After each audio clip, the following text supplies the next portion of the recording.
오늘 말씀의 제목이 인생 승리의 기념비를 세우자. 이 승리의 기념비를 세우자. 이런 제목을 정했는데요. 기념비는 우리 사람들이나 혹은 어떤 사건을 기념하기 위해서 세우는 비이지요. 지난해 가을에 우리가 교회에서 또 숭실대학교와 함께 또 우리 은평교회와 함께 중국에 방문을 했었습니다. 근데 그때 중국 기린성 통화 지역에 고구려 19대 왕이었던 이 광개토 대왕 비를 가서 보았어요. 그 아들 장수왕이 아버지의 업적을 기려서 그 당시 고구려가 이 만주 땅 일대를 다 차지하고 호령하던 때 아닙니까? 그래서 영토의 경계가 나와 있는 그 비석이 세워져 있는 것 보고 왔습니다. 찬란한 우리 민족의 역사인데 중국이 자기들의 역사로 이렇게 왜곡해가는 그 현장도 보고 왔어요. 해방 후에 우리 일제히 치하에서 우리가 독립운동을 했다. 그래서 이 독립의 감격과 기쁨을 담아서 독립운동 기념비가 전국 곳곳에 세워졌는데 제가 이걸 보면서 깜짝 놀랐어요. 전주 초등학교에 세워진 비가 최초로 세워진 독립운동 기념비라고 합니다. 기회가 되면 한번 가서 보고 싶어요. 우리 세계 곳곳에서 이렇게 승리를 기념하는 상징물들, 기념물들이 많이 있습니다. 프랑스의 상징 그러면 에펠탑보다 더 프랑스 사람들이 사랑하는 개선문이 있습니다. 나폴레옹이 오스트리아와 또 이탈리아 연합군을 물리친 기념으로 이걸 짓자. 그래서 1805년에 시작해서 31년 만에 완공된 개선문이 있습니다. 이 프랑스의 상징이 된 것이죠. 근데 오늘 본문에 보니까 이 하나님께서 이스라엘 백성에게 이 요단강을 건너간 기념비를 세워라 그랬어요. 강 바닥에서 돌을 하나씩 취해서 12지파가 돌을 하나씩 어깨에 메고 와서 길갈이라고 하는 그 지역에 이 기념비를 세우라고 말씀하고 있습니다. 어떻게 그들이 요단강을 건넜는지 잊지 말고 더욱 그 믿음의 후손들이 하나님을 잘 섬기라고 이런 상징물 기념비를 세우게 하신 것입니다. 사람은 어려움을 극복하고 나면 잊어버리기가 쉬워요. 또 하나님의 은총과 능력, 하나님이 어떤 분이신가, 우리 조상들을 하나님께서 어떻게 인도해 오셨고 또 내 삶에 하나님께서 베풀어 주신 은혜는 어떤 것인가, 이것을 좀 오래오래 기억하라고 이 기념비를 세우게 하신 것입니다. 하나님은 당대의 백성들뿐만이 아니라 그 자손들까지도 생각하시고 그들이 하나님의 언약 백성으로 하나님의 은총을 이어가기를 우리 하나님께서 기대하고 원하신다 하는 것, 이 말씀을 통해서 알 수가 있습니다. 길갈 이 지역은 이제 가나안 정복의 역사를 이들이 시작하면서 베이스 캠프의 역할을 합니다. 우리 산악인들이 산을 올라갈 때나 또 군인들이 전쟁을 할 때나 이 베이스 캠프가 있지요. 그곳에 물자를 채워두고 또 앞으로 나갔다가 다시 돌아와서 그 베이스 캠프에서 충전하고 보급하고 그렇게 하지 않습니까? 이 길갈에 세워진 기념비, 이것은 베이스 캠프에서 중요한 정신적인 중심의 역할을 했어요. 하나님이 우리를 이렇게 도우셨으니 어려움이 있어도 이 가나안 땅을 정복해 들어가는 일에 애로사항이 발생해도 문제 없다는 거예요. 하나님이 함께 하시면 요단 강물도 멈추는 것처럼 우리가 하나님의 크신 은혜와 기적을 경험할 수 있을 것이다. 이것을 이 백성들에게 가르쳐 주신 것입니다. 내 자신과 가족, 우리 교회에 이런 인생 승리의 기념비가 있는가? 어떻게 믿음의 장소인 이 길갈에 이들이 기념비를 세울 수 있었을까? 오늘 말씀을 통해서 한번 생각해 보려고 합니다. 승리의 기념비를 세우기 위한 전제가 오늘 본문에 나오고 있습니다. 그 첫 번째는 이런 것입니다. 낙심하지 말고 인내하라는 거예요. 우리의 인생의 승리의 기념비를 세우기 위해서는 낙심하고 주저앉고 뒤로 물러서서는 안 되고 하나님이 승리하게 하시는 그날까지 어려움이 있어도 인내하면서 전진하라. 이것을 우리에게 말씀하고 있습니다. 사단이 우리를 넘어뜨리기 위해서 여러 가지 무기들을 사용합니다. 재물에 눈이 어두워서 범죄하게 만듭니다. 순수한 동기로 시작했다가 좋지 않은 끝맺음을 하도록 계속해서 유혹을 하는 거예요. 명예 때문에 넘어지게 만듭니다. 재리의 눈이 어둡고 이성에 의하여서 넘어지게 만듭니다. 이 시대의 사조를 이야기하면서 리차드 포스터라는 분이 돈, 섹스, 권력이라고 하는 제목의 책을 냈어요. 이 세 가지 단어가 바로 이 시대를 지배하는 힘이라는 것입니다. 사단은 이 시대의 문화를 사용해서 모든 가치와 철학 가운데 돈, 섹스, 권력 이 세 가지를 거기에다가 침투시켜서 거기에 올무를 세워놓고 누구든지 여기 걸려 넘어지도록 그렇게 미혹해 가고 있는 것입니다. 잠시라도 우리가 깨어있지 않으면 이러한 올무에 걸려서 넘어질 수 있다는 거예요. 그 어느 누구도 장담할 수 없습니다. 나는 신앙의 역사가 내 이력이 이런데, 나는 직분이 이런데, 나는 그렇지 않아. 아무도 장담할 수 없다는 거예요. 이렇게 호시탐탐 노리고 마치 우는 사자와 같이 두루 다니며 삼킬 자를 찾아서 연약한 자들, 홀로 있는 자들, 교만한 자들 걸려 넘어지게 만드는 것, 이게 사단의 전략 전술이에요. 그런데 여러분, 이 세 가지, 이 시대를 상징하는 이 세 가지의 중요한 공격 무기만큼이나 우리를 위협하고 또 오래전부터 지금까지 지속적으로 성도를 넘어뜨리는 무기가 있어요. 사단의 무기가 있습니다. 그게 바로 낙심이라고 하는 거예요. 사단이 흔히 사용하는 무기고 효과적으로 쓰는 무기인데요, 우리는 크게 무서워하지도 않고 경계하지도 않습니다. 낙심이라고 하는 것이 사단이 쓰는 무기다라고 생각하지 않고 그냥 내 마음이 좀 가라앉아서 그러지, 내가 지금 뭐 날씨가 이러니까 좀 우울한 거지, 이렇게 생각하는 거예요. 피곤하니까 좀 쉬었다 가지. 교회도 교회 쉰다 그러더라고요. 저 교회 쉬어요. 어떤 아이는 신방했더니 저 교회 끊었어요 그러더라고요. 무슨 매일일본가요? 뭐 교회 끊었어요. 그래. 교회 쉬고 끊는 게 아니고, 우리가 낙심할 때 그게 내 감정이 아니고 사단이 우리를 넘어뜨리게 하는 무기다 하는 것을 알아야 됩니다. 한 번 이 무기에 걸리면, 한 번 이 낙심이라는 무기에 우리가 공격을 당하면 우리가 무기력하게 됩니다. 힘이 빠지고 아무런 의욕이 없어지고 부정적이고 냉소적인 사람으로 변화되어서 모든 능력을 상실하게 되는 것입니다.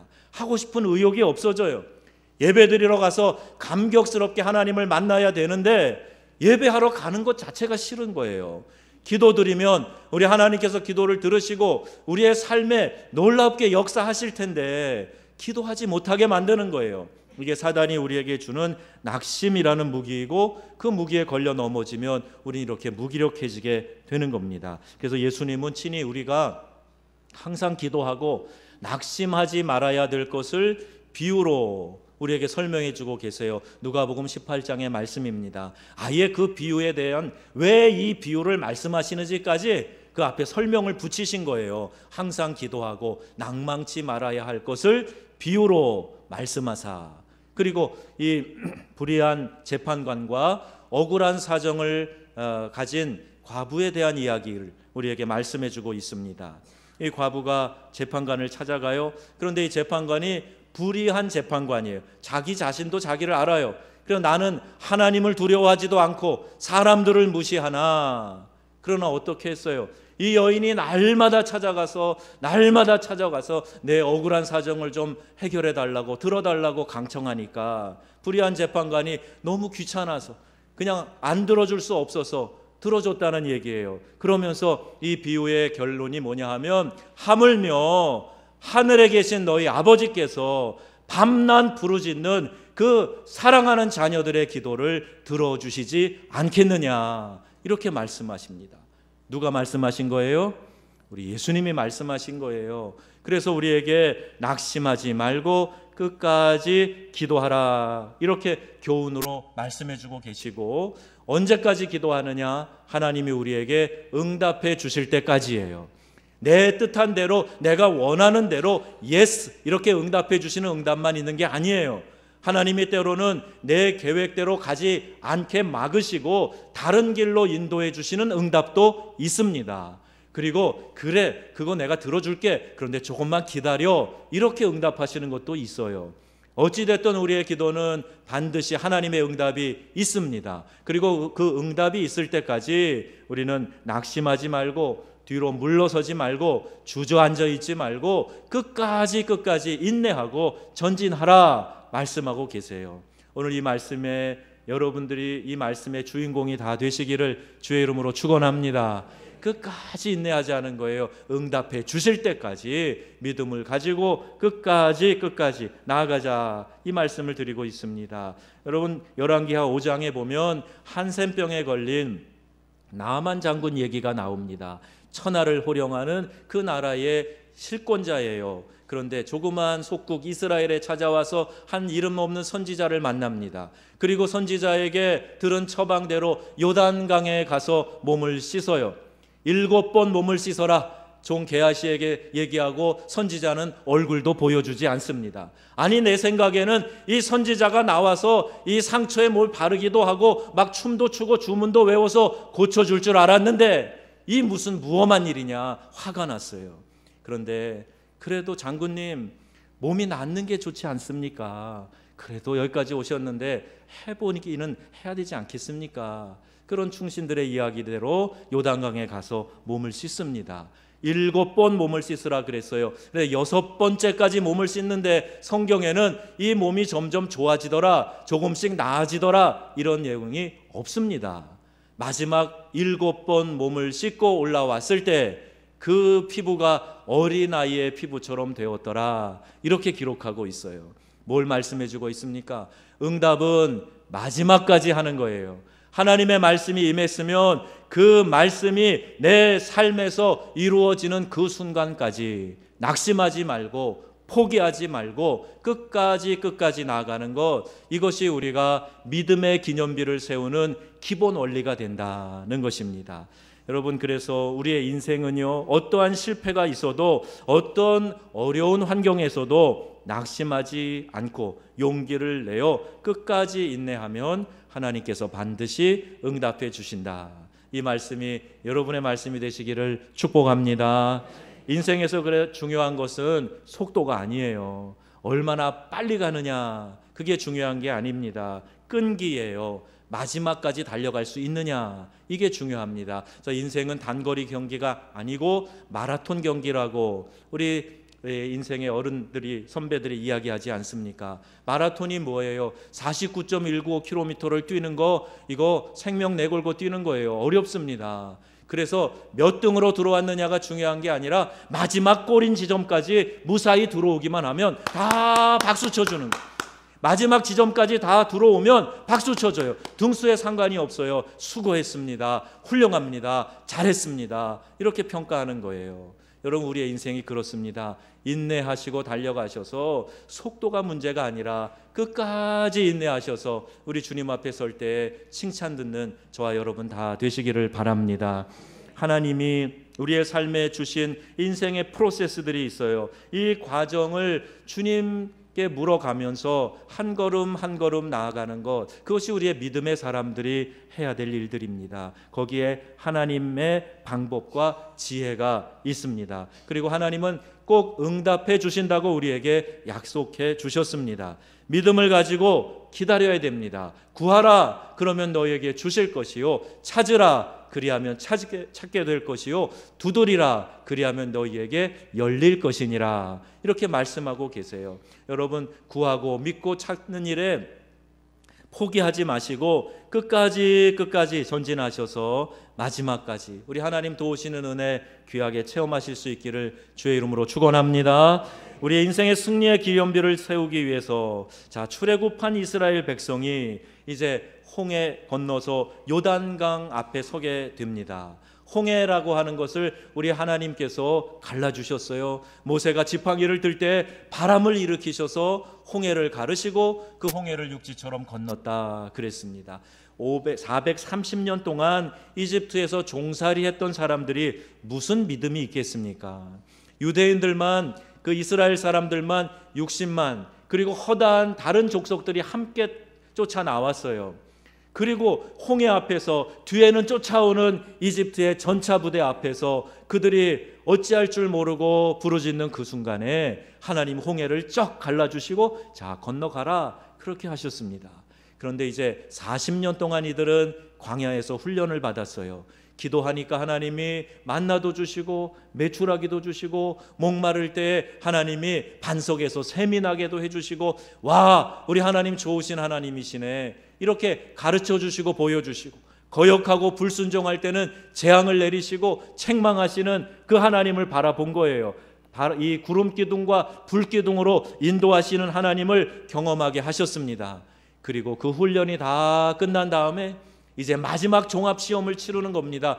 가나안 땅에 들어가서 정복하고 그 땅을 기경할 만한 믿음이 있는가 없는가 하나님이 마지막 테스트 하시는 거예요. 자 이제 언약궤를 메라. 제사장들 앞세워라. 나팔 불고 사람들이 서서 이제 요단강물로 뛰어 들어가라 말씀하고 계세요. 우기라 물이 넘실거립니다. 그런데 이들은 이제까지 보여주신 그 하나님, 신실하신 하나님 의지해서 내가 그 말씀을 의지하고 통과할 수 있는가 이걸 보고 계시는 하나님 앞에 믿음으로 그의 발을 요단강물에 대니까 물속으로 들어가니까 강물이 끊기고 그들은 건널 수 있게 되었습니다. 여러분 우리도 이 믿음의 과정 가운데 하나님이 우리를 연단하시고 테스트하실 때가 있어요. 근데 계속해서 훈련 과정만 겪고 있는 분들도 보면서 안타까운 마음을 갖습니다. 하나님이 여러분에게 믿음의 행동을 요구하실 때 결단하시고 믿음의 행동으로 옮기셔서 우리 하나님 앞에 합격 인정받으시고 요단 강물이 멈추는 역사를 일으키는 귀한 믿음의 형제자매들 되시기를 축원합니다. 사랑하는 성도 여러분, 지금 우리에게 필요한 것이 무엇입니까? 우리 앞에 있는 요단강을 건너는 믿음입니다. 약속의 땅, 축복의 땅, 가나안에 들어가기 위해서 지금 눈앞에 있는 장애와 난관을 믿음으로 통과해야 하는 것입니다. 예수께서 이미 승리하셨고 우리가 가야 할 그 길을 먼저 십자가 지고 걸으셨습니다. 이미 어둠의 권세를 이기시고 승리하신 주님이 우리가 가나안 땅에 들어가도록 우리를 부르고 계시는 것입니다. 젖과 꿀이 흐르는 땅, 하나님과 교제하였던 처음 사랑하던 그 땅에 다시 들어갈 수 있도록 우리를 준비시켜 주시는 거예요. 오늘의 광야는 저주가 아닌 축복의 훈련소입니다. 하나님의 은혜의 세계로 뛰어 들어가기 위한 도약판과 같은 거예요. 지금 내가 어려움을 겪었다. 지금 내가 실패를 경험했다. 이게 저주가 아니란 말입니다. 하나님과 더 가까이 교제하도록 하나님이 부르고 계시는 거예요. 왜 하나님 저에게 질병이 찾아왔나요? 왜 하나님 저에게 실패가 찾아왔나요? 하나님 저를 사랑하시지 않나요? 그게 아닙니다. 하나님은 이 기회를 통해서 가까이 부르고 계세요. 내가 바쁘다고 건강할 때는 이리 뛰고 저리 뛰고 돌아다니면서 예배도 소홀히 하고 하나님 없어도 살 수 있을 것처럼 자고하고 내가 가지고 있는 통장의 재물이 나의 의지가 되고 내가 알고 있는 사람들이 내 인맥이 되고 의지할 대상이 된 그 사람에게 하나님은 끊어지게 하시는 거예요. 누워보게 하시는 거예요. 그 통장을 마르게도 해보시는 거예요. 그래서 하나님만을 의지하고 하나님만 의지하고 은혜 아니면 살 수 없습니다. 이 고백 가운데 우리 하나님 더 사랑하기를 원하고 계시는 것입니다. 여러분 광야 생활을 하고 계시면 낙심하지 마세요. 포기하지 마세요. 하나님 나를 사랑하셔서 이 기회를 통해서 더욱 나를 가까이 부르시는구나 생각하시고 믿음의 도약판으로 활용하실 수 있기를 주의 이름으로 축원합니다. 하나님 감사합니다. 제게 주신 은혜가 너무 크고 하나님이 나를 이렇게 사랑하시고 이렇게 주목하시고 나와 동행하기를 원하시는 것 이제야 깨달았습니다. 이런 고백이 광야 생활을 하는 우리 모두에게 있어야 하고 그때 하나님은 더 선명하게 우리에게 보여주시고 말씀해 주시고 그래서 그 축복 어려움이 오히려 변화되는 축복을 경험하게 되는 것입니다. 이 축복의 세계로 들어가기 위해 통과해야 할 시험의 과제들은 항상 있어요. 믿음으로 사드락과 메삭과 아벳느고가 불 속으로 뛰어듭니다. 하나님을 믿는 그 믿음 때문에 내 믿음의 순도를 더럽히지 않으려고 신앙의 절개를 지키다가 풀무불 속에 던져져요. 그래도 그 속에서 하나님이 보호해 주십니다. 사자굴에 던져진 다니엘을 보세요. 우상에게 절하지 않는 그 절개, 그 믿음 때문에 하나님은 그를 지키시고 사자굴 속에서 보호해 주십니다. 뜨거운 풀무불 가운데 지나는 것 같은 고통 속에도 나를 위협하는 대적들이 으르렁거리는 그 사자굴에 내가 던져졌어도 내가 믿음의 순도만 지키고 하나님만 의지한다면 우리 하나님 반드시 우리를 붙드시고 보호해 주시고 구원해 줄 줄로 믿습니다. 우리 하나님이 모든 순종과 충성의 삶을 보시기를 원하세요. 어떠한 상황에서도 때론 이해가 되지 않아도 말씀을 따르는 그 순종을 보기를 원하시는 겁니다. 여러분, 더 이상 미끄러지지 마세요. 더 이상 그 시험에서 불합격돼서 다시 훈련소로 들어가는 그 일을 반복하지 마세요. 하나님, 이 연단을 통해서 저를 새롭게 하시기를 원하시는군요. 제가 도약판으로 사용하겠습니다. 하나님을 믿는 그 믿음의 순도에서 제가 미끄러지지 않겠습니다. 주님, 이 시험을 잘 통과해서 하나님 앞에 합격 인정받기를 원합니다. 이런 고백이 저와 여러분의 고백이 되기를 바랍니다. 욥이 그랬어요. 나의 가는 길을 오직 그가 아시나니 그가 나를 단련하신 후에는 내가 정금같이 나아오리이다. 내가 정금같이 불순물이 빠져나간 순도 높은 순금처럼 주님 앞에 되겠습니다. 고난을 그렇게 이해하고 그렇게 선용한 것입니다. 목회자가 기도하면서 안타까운 것은요, 이건 분명히 하나님이 이분을 사랑하셔서 더 가까이 부르시는 건데 그것 깨닫지 못하고 자꾸 더 하나님으로부터 멀어지려고 하는구나.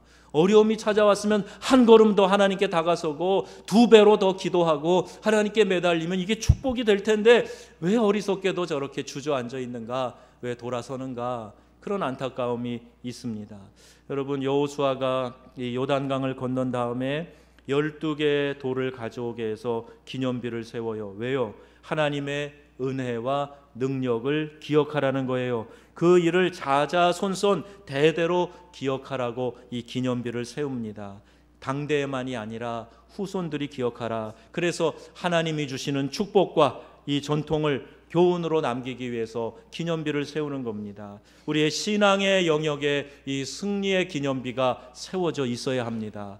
저는 이제 여러분들이 막 자유롭게 좀 간증하셨으면 좋겠어요. 뭐를 하십시다 하는 것보다 내가 이렇게 살았더니, 이렇게 결단했더니 하나님이 이런 은혜를 주셨네요. 이 간증이 얼마나 강력한 힘이 있는지 모릅니다. 보세요. 여호수아 4장 6절 7절에 이것이 너희 중에 표징이 되리라. 후일에 너희 자손이 물어 가로되 이게 무슨 돌입니까? 물어보면 너희 어른들이 이렇게 대답해라.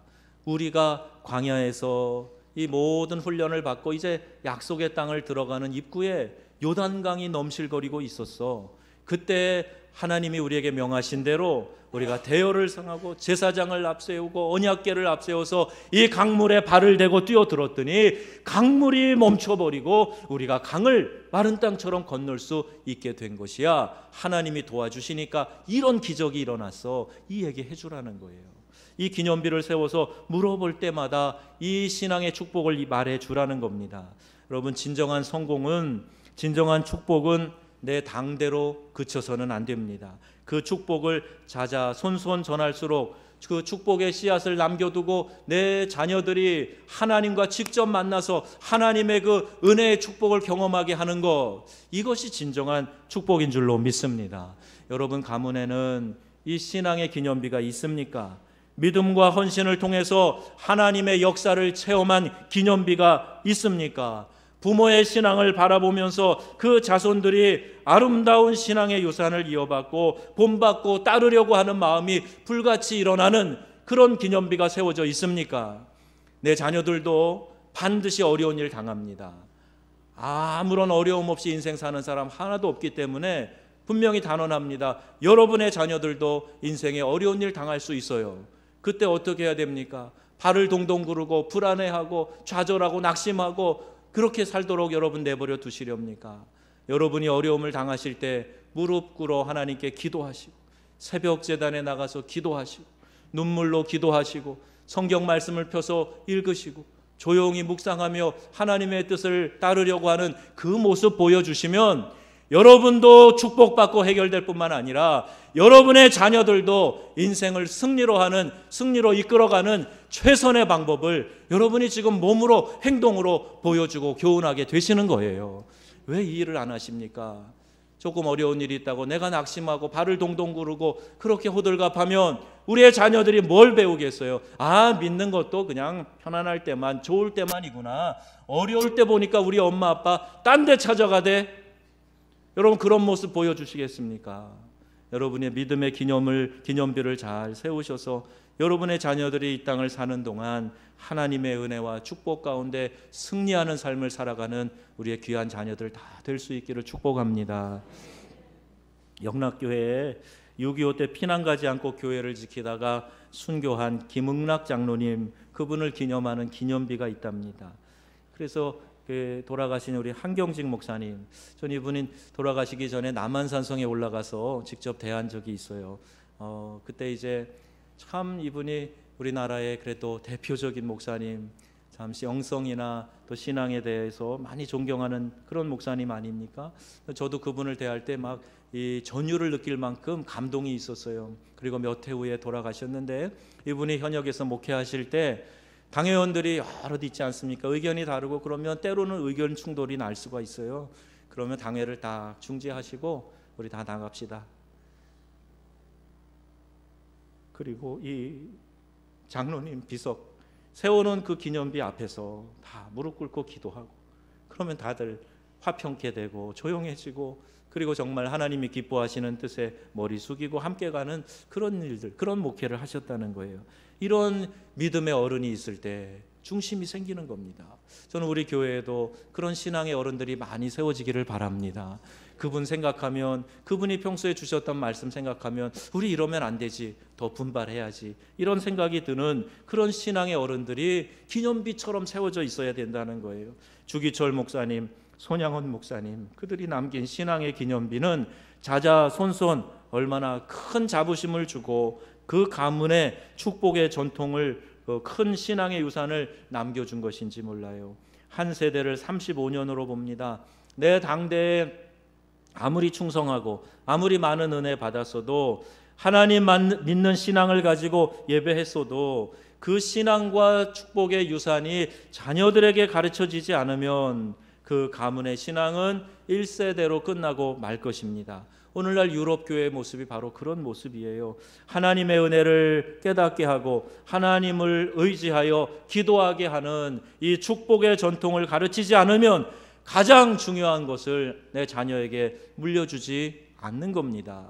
내 자녀가 좋은 학교 나오고 좋은 직장에 취직하고 월급을 얼마를 받고 얼마나 명예로운 삶을 살고, 이거 중요한 게 아니에요. 그 삶이 얼마나 이어지겠습니까? 그게 인생의 목표가 아니지요. 내 자녀가 어떠한 일을 당해도 그는 하나님의 축복을 받고 하나님의 은혜를 받고 하나님의 인도하심을 받는 그런 자녀가 되어야 되지 않겠습니까? 여러분, 신앙의 축복, 이 유산을 자녀들에게 꼭 물려주시기를 주의 이름으로 축원합니다. 우리의 믿음의 후손이 신앙 이어받지 않으면 이 땅의 기독교도 소망이 없어요. 이 땅에 와서 순교의 피를 뿌린 자들, 우리 선교사님들, 지난 화요일날 우리 청년들 몇 명하고 저 서울에 올라가서 이 양화진 선교사님 묘지에 갔어요. 이름 없이 빛도 없이 이 땅에 와서 피 뿌려 순교한 그 선교사님들의 묘지 앞에 설 때 가슴이 먹먹합니다. 이렇게 어려운 나라에 와서 자기의 모든 권한을 포기하고 생명 줘서 복음 전한 선교사님들 때문에 한국 교회가 이만큼 부흥하고 성장했는데, 오늘 우리도 이 복음의 빚진 자 돼서 세계 열방으로 나아가야 될 뿐만 아니라 그들을 파송하는 이 한국 교회가 건강하게 세워져 있어야 하는데, 이 땅의 교회들이 지금 몸살을 앓고 있어요. 이 땅의 성도들이 지금 복음에서 이탈돼서 이 세속주의 영합해서 살아가고 있어요. 기복신앙 안에서, 번영신앙 안에서 내가 좀 편하게 사는데 내 신앙의 목표가 맞춰져 있단 말입니다. 여러분, 자녀들이 뭘 배우겠습니까? 내가 이 땅을 떠나고 나면 우리의 자녀들 믿음 다 까먹고, 그리고 그들이 어려워도 기도 안 하고, 그들이 잘 될 때는 더 기도 안 하고 하나님 외면하고 살아간다면 여러분 어떻게 되겠습니까? 이 민족 사랑하셔서 복음 전하라고, 마지막 시대에 복음 전하는 주자 되라고 우리 이 땅의 교회를 축복하시고 이 나라를 이만큼 잘 살게 해주셨는데 우리 바로 깨달아야 됩니다. 다시 한번 말씀 앞에, 복음 앞에 무릎 꿇고 회개하고 참된 신앙을 우리가 되찾아야 돼요. 우리의 자녀들이 믿음을 굳건히 그들이 가질 수 있도록 눈물로 기도해야 됩니다. 여러분, 그냥 이렇게 시간 보내면 안 돼요. 안타까운 마음으로 자녀들을 위해 기도하고 그들에게 우리의 믿음이, 하나님의 그 신실하심이 전달될 수 있도록 여러분 최선을 다해서 기도하시고 주님께 매달리시고 자녀들에게 귀한 신앙의 가르침을 나타나시기를 주의 이름으로 부탁드립니다. 하나님께 충성하고 헌신한 것을 성경에는 공력이라고 표현을 했는데 이 공력을 불로 시험한다 그러셨어요. 각각의 공력이 나타날 텐데 불로 시험하니까 그냥 불에 훅 타서 없어져 버리면 아무것도 아니라는 겁니다. 자기는 구원을 받지만 불 가운데서 얻는 것 같으리라 이렇게 말씀하고 계세요. 충성하고 헌신하여서 기념비를 세워야 됩니다. 스데반, 베드로, 사도 바울은 영원히 빛나는 믿음의 금자탑을 세웠어요. 이러한 믿음의 기념비를 내가 세워야 됩니다. 예수 믿다가 뒤로 물러나고 침륜에 빠지고 망하고 주저앉았다, 배교했다 이런 말이 나와서는 안 되죠. 은혜 받은 기념비, 기도 응답받은 기념비, 치료받은 기념비, 재생산의 기념비, 성령 충만하여 거짓과 이단과 죄와 싸워서 승리했다는 그 기념비를 세우시기를 축원합니다. 여러분 자신과 가정이 우리 명성교회가 모든 시험을 잘 이겨내고 믿음과 순종으로 영적인 승리의 기념비를 세워나가시기를 우리 주 예수님의 이름으로 축원합니다. 축원합니다.